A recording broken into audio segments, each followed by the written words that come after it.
Good morning, everyone. I think I'm live. Where is my picture? Can you even hear me? Where is this going on here? There we go. Good morning, everyone. Happy Friday. It's me. It's Jason. Playing these settings here. I'm trying to manage this stuff by myself. Oh, Dylan, good morning. Brofitz, good morning. Dr. Feelgood, good morning. I put the link in the chat. If anybody wants to jump in today, I'm not sure where Dom is. I enjoyed having him back. He is definitely our rock of daily stability here, for sure. What are we doing today? What is going on? I can't get change is good, but this music makes my morning. Me too. I like this theme. Sometimes I'll throw another one of these preloaded songs on. It just doesn't hit the way that this one does.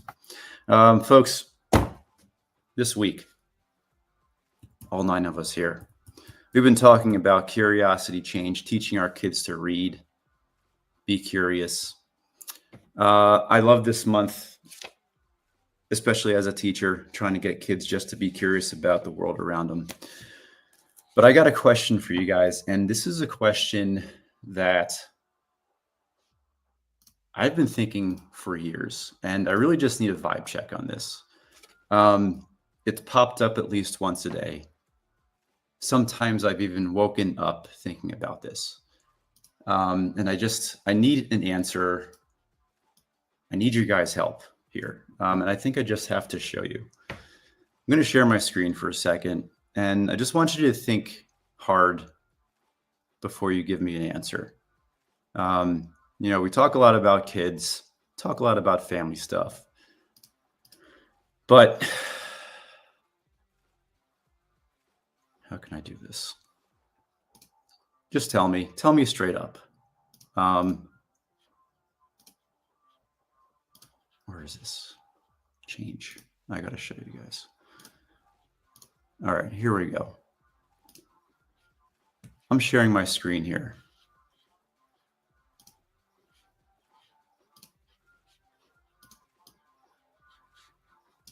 Can you guys see this? No. Hang on. Switch screens. Is it popping up now? No. Dang it. Come on. Hang on. I got this. Tap. No. Dang it. This isn't working. Share. How did Dom do this? Can I share an image? No. Dang it. I can't. What tab is this even showing? One more time. I'm trying this one more time, guys. Hang on.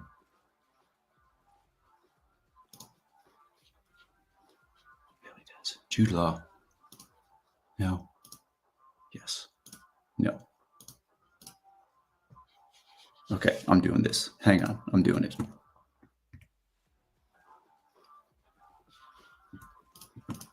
I'm doing this. I'm going to make this happen because I need an answer.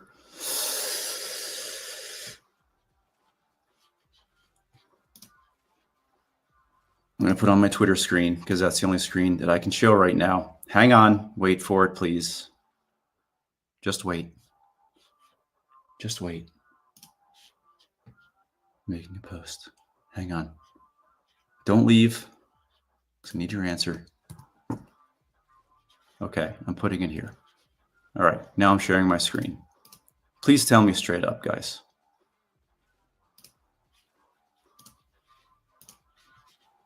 Does Ryan Turner look like a happier Jude Law?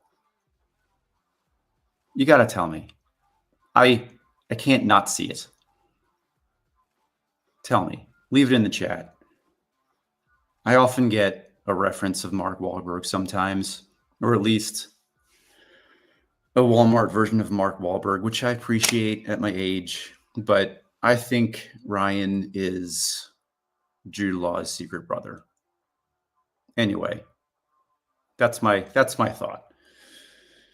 I'm just gonna post that into Twitter with no context, and we'll see what happens. I don't think there's any copyright there. Anyway, good morning, everybody. I did put the link in the chat in Twitch. I would love to see one of you guys. My strength is not talking to myself. Dylan, I'm glad you see it. Was there a cat and a dog? Maybe. I don't know. Greek Mike sees it. Buke sees it. Dr. Feelgood. Okay, thank you. Thank you. I appreciate that. I can finally rest easy. This week was for me. We are in sports week, and like nothing special. A lot of other families are. I don't really think I sat down very much. Like I've said before, this half an hour in the morning is really my time to chill and reflect on a lot of stuff. Today's reading. So if you're here and we haven't said it before, we read this book, Daily Dads. It's a one-pager. It's great for people like me who set a 2025 New Year's resolution for reading a book a month and failing. But reading one page a day really makes that feel a little bit better, just kind of makes that failure go down easier. And we have cycled through the pages. This is the time last year when I started writing notes. And I opened the page today, and I'm kind of happy with myself about all these notes that I wrote last time. Today's page is talking about family habits, even unforced family habits, the ones that maybe you don't do intentionally, things that maybe you just kind of do on your own, or just habits that kind of happen just because of the way your schedule is. Today's reading starts off with dinner time, dinner habits. What are your dinner time family habits? We've talked a little bit about what we do, about what Dom does, about what Ryan does. Ryan's really good about breaking out card games that kind of get conversation going. Me and Dom, I kind of go between. Me and Dom, we kind of, we'll have dinner when we're together sometimes, and other times it's kind of a mess. And this past week, we really have not seen each other until after dinner, just because of our schedule with sports and stuff, with soccer, volleyball, and all the things in between. And when I think back to like our family dinner habits, growing up in the 80s, we did. I would say that like there was a lot of, we for the most part, because we were also a sports family, I remember the most gathering in front of a TV eating pizza. That's kind of what we did. We had TV trays, if you guys remember those. It was kind of like an ironing board that you ate on. Not very stable, but we were watching whatever we were watching. The Family Matters, the Full Houses, the TGIFs. That's a habit that I kind of remember the most. Didn't do a whole lot of eating together, sitting down, and when it was rushed just because of the things that were in progress before dinner. So I'm wondering, what are your family habits? What do you guys do with your family around that time, that maybe the only time that you guys have together in the entire day? Thoughts? What goes well? What doesn't? Are you guys eating on the run? Do you guys sit down? Do you have to force your kids to sit down? If you have older kids, what does that look like? Because most of my memories, since I'm in my 40s, I think a lot about the dinners in high school, and a lot of it was grabbing dinner at different times. We ate anywhere from between maybe 5:30 to 8. And I don't remember a whole lot of dinner time together unless it was a holiday or something. But I'm really curious about what your dinners look like with older kids, high school kids. Listened to the show yesterday. Dom talked a little bit about how his daughter is heading to college soon, and he's trying to teach her the things that she needs to know about living on her own or living with others, cleaning up the dishes, making your own food, being a good housemate or roommate. And that's a good question. I kind of started the day with a walk. I just went on a walk this morning. My gym is closed, and I had soccer practice yesterday with my oldest daughter. We were one of those sessions when the coach was, or us coaches were also jumping in and running around, and I did like a weird. It was some kind of pop in my hip. It wasn't painful. It kind of felt like something released, but it's still kind of. I just feel it. It's like this dull pain in my hippish, groinish area. Hang on.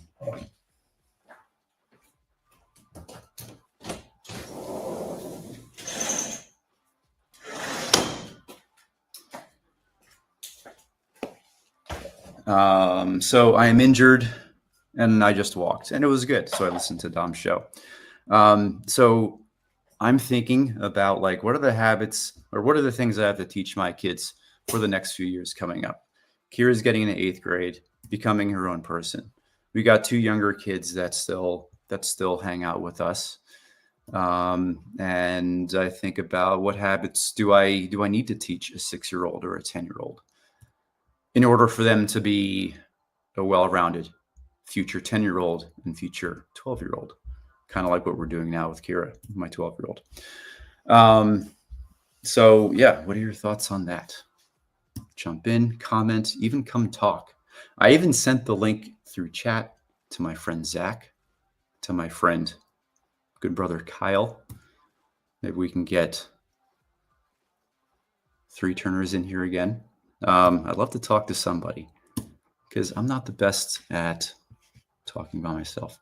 I'm still sharing Jude Law and Ryan. I'm going to take that away. Okay. Thanks for removing that, by the way. Or thanks for verifying that for me, people. I appreciate that. What else? What else is going on? We got busy soccer weekend. I have my first. Thank you, Dylan. I appreciate that. I got my first art pop-up tent in about 6 years coming up in a little town of Loveland up north here in Colorado. I'll be doing some live painting of a dog on a big canvas. And I'm kind of nervous. I've never done that before, much less painted anything in front of anybody. But I'm thinking how I'm going to make that work. If you've gone to like art festivals or art fairs before, you've probably seen like, artist tents. They have a bunch of like, small takeaways, stickers, little drawings, little things wrapped in plastic. I don't have any of those. I do mostly commissions when I got time. I had a really good summer where I constantly had a cycle of work. And then school started, and I'm really it's definitely been a challenge doing school, doing family, and then finding that 30 minutes at the end of the day to keep that habit going. But I've had work, and I think that's a success for me for this year, is always having something that's on my mind. I also have a suitcase here. My old colleague, Cynthia, asked me to paint a suitcase with an emblazoned skull on it that I'm way behind on. And I know she needs it for a vacation coming up. So Cynthia, if you happen to be listening, I'm sorry. I am totally failing this little gift that I meant to give to you months ago. It's sitting at like 60% done right here. So I hope to get that done soon. Also talking about this week, one thing that I've kind of been trying to do here behind the scenes is to kind of do a little bit of curating for the things that we do every day here, whether it's me and Dom, just Dom, or me, Dom, and Ryan. And hopefully at some point, Blaze again. We're definitely missing Blaze. Thank you, Mike. I appreciate that. And I'm trying to summarize our weeks together, like what we talk about over the week, just to kind of give some more context to what we're doing. So we're talking about like the habits, talking about teaching kids curiosity. I connect with this a lot because I'm a teacher, and uh, teaching kids to be curious can be hard. Um, and I always kind of look through it through the frame of a visual arts teacher, because that's what I do. They sit in class, and this is not a besmirching of the core content: math, reading, science, social studies, health. Those are all important. And without having taken any like walkthroughs through these classes, I always wonder what their attitude is on those classes. Like our school has a great staff. I think we do a great job of like giving students the chance to make choices in what they learn. And I'm also sure that there's times when there's specific things we got to teach, so they're all learning the same thing in the same time. And my particular class, at the end of the day, it's called a change makers class. It's something new I've done. It's just one of those classes where you get students together and you discuss how or what of our school environment or surrounding community needs to change for the better. Whether it's changing how the bike racks are stored in the front of the school, whether it's reorganizing the public spaces where kids have to wait in the morning, or the hallways, or how we conduct the day-to-day or passing periods, or even down to like the layout of classes, our 45-minute classes together. Like, what's the most effective way for them to be tapped in, turned on, interested in what we're teaching them? So this change makers class, I have them at the end of the day, 3 days a week.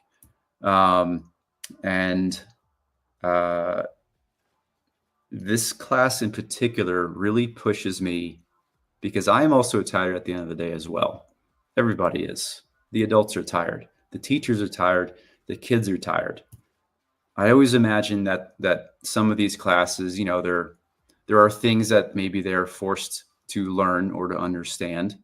And I mean this in the best way possible. I'm not saying that we're a factory. I'm not saying that we're a student factory at all. But it's the one time at the end of the day where I can give them the opportunity to think about what change they can make in the world around them. And I think, some days I feel like I'm nailing it. It's like, as we grow up, you have choices, and those choices start as young as elementary school and middle school. And get into the habit of being curious about the space around you, and being curious about what changes you can bring to the people and the places that you frequent mostly. And as I bring that back to my kids in our day-to-day, where, we do the things that we do daily, whether it's getting ready for school, sometimes it's rushed, sometimes it's not. I'm just sitting here like tapping my volume button and looking at my other screen like I'm doing something. I'm not. This is a nervous tick, folks. So with my kids here, it's like the conversations. One of the things that today's page talks about is like what kind of conversations do you have with your kids? Talking about an author named Agnes Collard and what they did at dinner. And the talk today is about how their family dinners were not just merely conversations, but they were actual debates, where they went back and forth. It might have gotten heated, but, talking about bigger topics besides what your day was like or what's going on in school.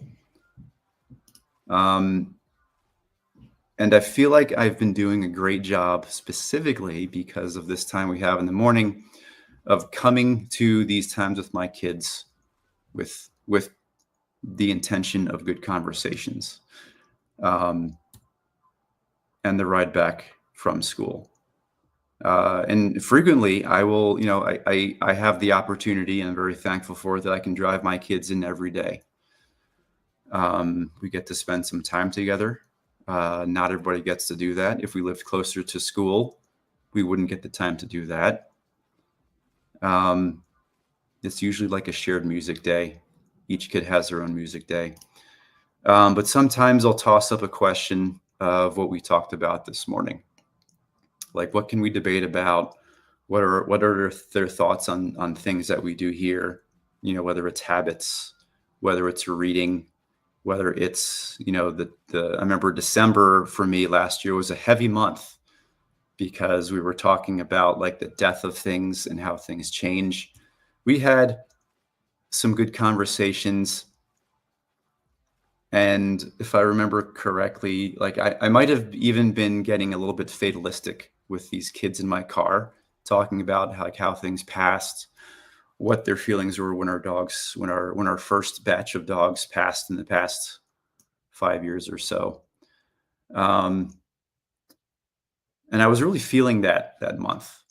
And this month, now that we're starting school, a lot of it has to do with, you know, Kira's use of social media. Like, you know, for better or for worse, she's very connected with her friends on a phone. We've discussed social media. I've talked in depth with my 12-year-old about phone habits, and sometimes it hits, and sometimes I'm sure she just wants me to shut up. Where was I going with that? But today I think what I'm going to be talking about with my kids are, what are the habits that they notice that me and mom do, or the habits that we do as a family, or the habits that maybe we try to do, but maybe they see it and maybe they're not working, maybe they don't connect with it.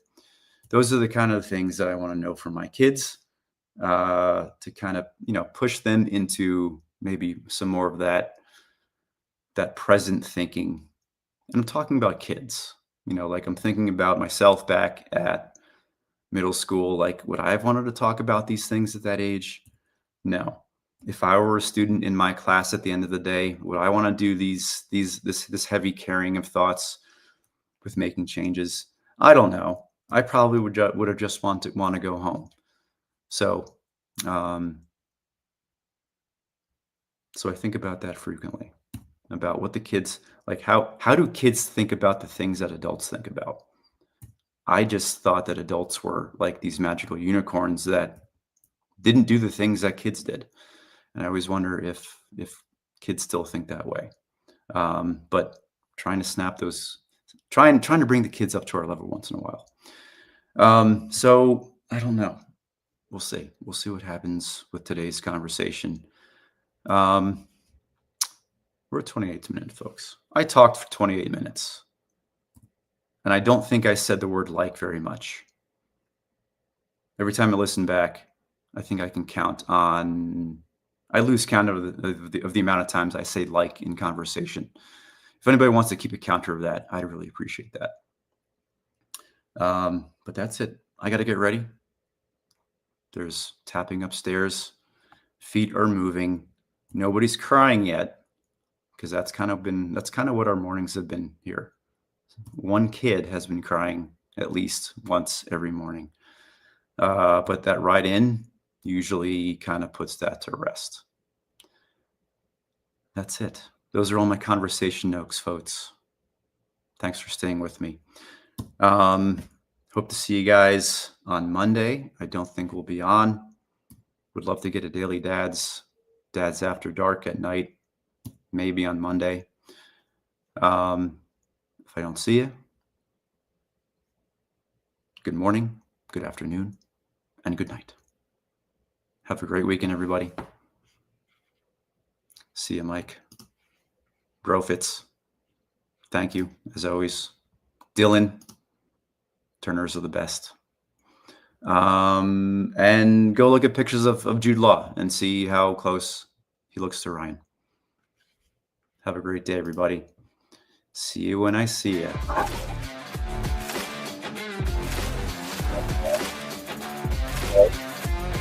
Okay.